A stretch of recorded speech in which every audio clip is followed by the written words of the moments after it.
ಇವತ್ತು ನಾವು ನೋಡುವ ಒಂದು ಆಧ್ಯಾತ್ಮಿಕ ಮನಭ್ರಮೆಯಾಗುವಂತಹ ಘಟನೆ. ಈ ಘಟನೆ ಕೇಳಲು ಬಹಳ ಆನಂದಮಯವಾದ ಘಟನೆ. ಬನ್ನಿ ನೋಡೋಣ. ದೇವರು ಇದ್ದಾನೆ ಎಂದು ಹೇಳುವ ಜನರು ಇದ್ದಾರೆ ಮತ್ತು ಇಲ್ಲ ಎನ್ನುವವರು ಇದ್ದಾರೆ. ಹೀಗಿರುವಾಗ ಇನ್ನೊಂದು ಕಡೆ ಒಂದು ದೇವರು ದಿವ್ಯ ಶಕ್ತಿಯಿಂದಾಗಿ ಒಂದು ಚಮತ್ಕಾರ ನಡೆದಿದೆ. ಹಾಗಾದ್ರೆ ಏನು ಆ ಪವಾಡ? ಏಕೆ ನಡೆಯಿತು? ಹೇಗೆ ನಡೆಯಿತು? ಈ ಘಟನೆ ನಡೆದಿದ್ದು ಬಾಗಲಕೋಟೆ ಜಿಲ್ಲೆಯ ಕುಂದರ್ಗಿ ಗ್ರಾಮದಲ್ಲಿರುವ ಶ್ರೀ ಕ್ಷೇತ್ರ ಸುರಗಿರಿ ಬೆಟ್ಟದ ಮೇಲಿರುವ ಶ್ರೀ ಭುವನೇಶ್ವರಿ ದೇವಿಯ ಮಹಾಕ್ಷೇತ್ರದಲ್ಲಿ. ಬನ್ನಿ ಆ ಘಟನೆ ಏನು ಎಂದು ತಿಳಿದುಕೊಳ್ಳೋಣ. ಮನುಷ್ಯನಿಗೆ ಹುಟ್ಟಿನಿಂದ ಸಾಯುವವರೆಗೂ ಸಾವಿರಾರು ಚಿಂತೆಗಳು ಒಂದಾದ ಮೇಲೊಂದರಂತೆ ಹಾಗೆ ಬರುತ್ತಿರುತ್ತವೆ. ಕೆಲವೊಂದು ಚಿಂತೆಗಳು ಬೇಗ ಪರಿಹಾರವಾಗುತ್ತವೆ, ಇನ್ನು ಕೆಲವು ಪರಿಹಾರವಾಗದೆ ಅದರಲ್ಲಿಯೇ ಕಾಲ ಕಳೆಯುವಂತೆ ಮಾಡುತ್ತವೆ. ಇಂತಹ ಚಿಂತೆಗೆ ಸಿಲುಕಿದ ದಂಪತಿಗಳು ಚಿಂತೆಯನ್ನು ಬಿಡಿಸಿದ ಶ್ರೀ ಭುವನೇಶ್ವರಿ ದೇವಿಯ ಮಹಿಮೆಯನ್ನು ತಿಳಿಯ ಬಯಸೋಣ. ಬಾಗಲಕೋಟೆ ಜಿಲ್ಲೆಯ ಬೀಳಗಿ ತಾಲೂಕಿನ ಕುಂದರ್ಗಿ ತಾಂಡಾದ ಬುಡಕಟ್ಟು ಜನಾಂಗಕ್ಕೆ ಸೇರಿದ ದಂಪತಿಗಳಿಗೆ ಮದುವೆಯಾದ 1 ವರ್ಷದಲ್ಲಿ ಒಂದು ಹೆಣ್ಣು ಮಗು ಜನಿಸುತ್ತದೆ. ಆ ಮಗುವಿಗೆ ಮಾನಸ ಎಂದು ಹೆಸರನ್ನಿಟ್ಟು ಬಂಧು ಬಾಂಧವರೆಲ್ಲರೂ ಬಹಳಷ್ಟು ಸಂಭ್ರಮಿಸುತ್ತಾರೆ. ಆ ಮಗುವಿಗೆ ವಿಧ ವಿಧವಾದ ಮೌಲ್ಯಯುತವಾದ ಉಡುಗೊರೆಗಳನ್ನು ತಂದು ತಮ್ಮ ಸಂತೋಷವನ್ನು ಇಮ್ಮಡಿ ಮಾಡಿಕೊಳ್ಳುತ್ತಾರೆ.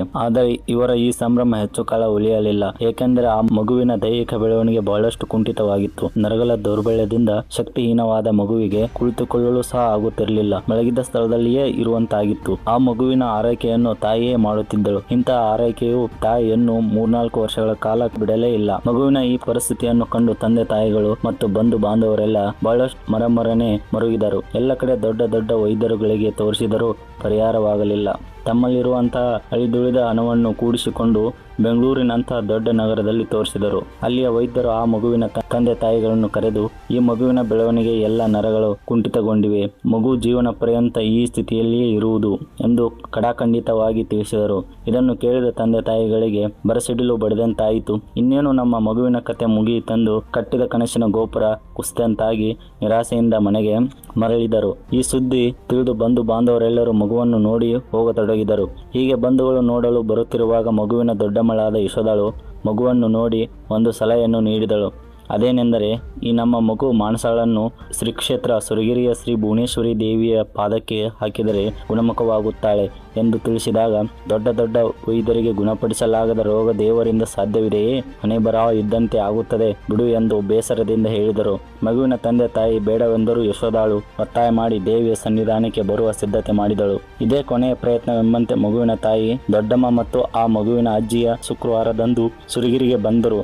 ದೇವಿ ಸನ್ನಿಧಾನದಲ್ಲಿ ದೇವಿಯ ಆಶೀರ್ವಾದದಿಂದ ಪುನೀತರಾದ ಸಹಸ್ರಾರು ಭಕ್ತರನ್ನು ಕಂಡು ಮೂಕವಿಸ್ಮಿತರಾದರು. ದೇವಿಯ ಪಾದಕ್ಕೆ ಮಗುವನ್ನು ಹಾಕಿ, ತಾಯಿ ನಮ್ಮ ಮಗುವಿಗೆ ದಯತೋರು ಎಂದು ಸೆರಗೊಡ್ಡಿ ಬೇಡಿದರು. ಈ ಮಕ್ಕಳ ಕಷ್ಟವನ್ನು ಕೇಳಿ ಕಣ್ತೆರೆದ ದೇವಿಯು ಆ ಮಗುವಿಗೆ, ಬರುವ ವರ್ಷ ನಿನ್ನ ತಮ್ಮನನ್ನು ಕರೆದುಕೊಂಡು ನನ್ನ ದೇಗುಲಕ್ಕೆ ನಡೆದಾಡುತ್ತಾ ಬಾ ಎಂದು ಅನುಗ್ರಹಿಸಿದಳು. ಇದನ್ನು ಕಂಡ ಇವರು ಬಹು ಸಂತಸದಿಂದ ಮನೆಗೆ ಬಂದರು. ದೇವಿಯ ಅನುಗ್ರಹದಿಂದ ದಿನ ಕಳೆದಂತೆ ಮಗು ಹಂತ ಹಂತವಾಗಿ ಗುಣಮುಖಳಾಗುತ್ತಾ ಎದ್ದು ನಿಲ್ಲಲು ಪ್ರಾರಂಭಿಸಿತ್ತು. ದೇವಿಯ ವಾಣಿಯಂತೆ ಈ ದಂಪತಿಗಳಿಗೆ ಮತ್ತೊಂದು ಗಂಡು ಮಗು ಜನಿಸಿತ್ತು. ವೈದ್ಯರಿಗೆ ಮೀರಿದ ಈ ಅದ್ಭುತ ಬದಲಾವಣೆ ಕಂಡ ತಂದೆ ತಾಯಿಗಳ ಸಂತೋಷ ಹೇಳಲಾದಿತ್ತೆ.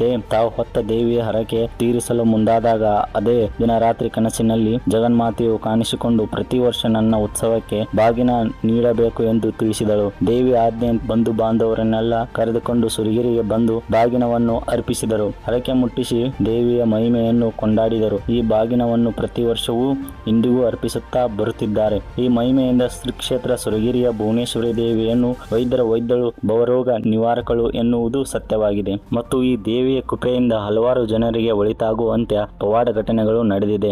ಉದಾಹರಣೆಗೆ ಉದ್ಯೋಗದ ಭಾಗ್ಯ, ರೋಗ ನಿವಾರಣೆ, ಕಂಕಣ ಭಾಗ್ಯ, ಮಕ್ಕಳು ಭಾಗ್ಯ ಇತ್ಯಾದಿ. ಅದರಲ್ಲಿ ಇದು ಒಂದು ಘಟನೆ ನಡೆದಿದೆ. ಇದೇ ತರ ಆಧ್ಯಾತ್ಮಿಕ ವಿಡಿಯೋಗಳಿಗಾಗಿ ಮತ್ತು ಭಗವದ್ಗೀತೆ ಉಪದೇಶಗಳಿಗಾಗಿ ನಮ್ಮ ಚಾನೆಲ್ನ ಫಾಲೋ ಮಾಡಿ. Thank you for watching.